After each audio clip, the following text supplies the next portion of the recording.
श्रीमते रामानुजाय नमः। श्रीमते निगमान्त महादेशिकाय नमः। श्री इंद्र उपदिष्टं श्री महालक्ष्मी कवचम्। अस्य श्री महालक्ष्मी कवच मंत्रस्य ब्रह्मा ऋषिः गायत्री छन्दः महालक्ष्मीर्देवता। महालक्ष्मी प्रीत्यर्थं जपे विनियोगः। इन्द्रोवाच समस्तकवचानां तु तेजस्वी कवचोत्तमम्।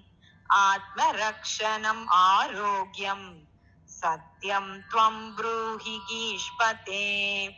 श्रीगुरुर्वाच महालक्ष्म्यास्तु कवचं प्रवक्ष्यामि सद्मासतः।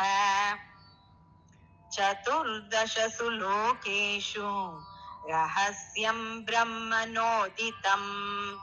ब्रह्मोवाच शिरो मे विष्णुपत्नी च ललाटम् अमृतोद्भवा। चक्षुषी सुविशालाक्षी श्रवणे सागराम्बुजा।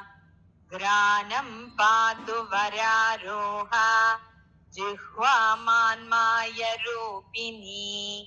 मुखं पातु महालक्ष्मी कण्ठं वैकुण्ठवासिनी। स्कन्दौ मे जानकी पातु भुजौ भार्गवनन्दिनी। बाहू द्वौ द्रविणी पातु करौ हरिवराङ्गना। वक्षपातु च श्रीर्देवी हृदयं हरिसुन्दरी। कुक्षिं च वैष्णवी पातु नाभिं भुवनमातृका। कटिं च पातु वाराही शक्तिनी देवदेवता। ऊरु नारायणी पातु जानुनी चन्द्रसोदरी। इंदिरा पातु जङ्गे मे पादौ भक्तनमस्कृता। नकान्तेजस्विनी पातु सर्वाङ्गं करुणामयी।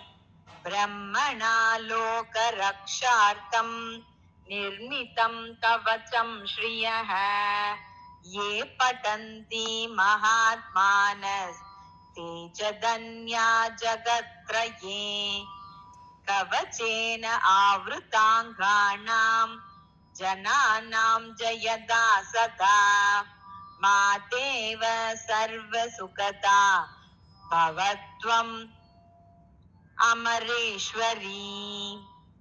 भूयसिद्धिम् अवाप्नोति पूर्वोक्तं ब्रह्मणा स्वयं। लक्ष्मीर्हरिप्रिया पद्मा ये तन्नामत्रयं स्मरन्। नामत्रयम् इदं जप्त्वा स याति परमां श्रियम्। या पठेत् स च धर्मात्मा सर्वान् कामान् अवाप्नुयात्। इति श्री महालक्ष्मी कवचम् समाप्तम्।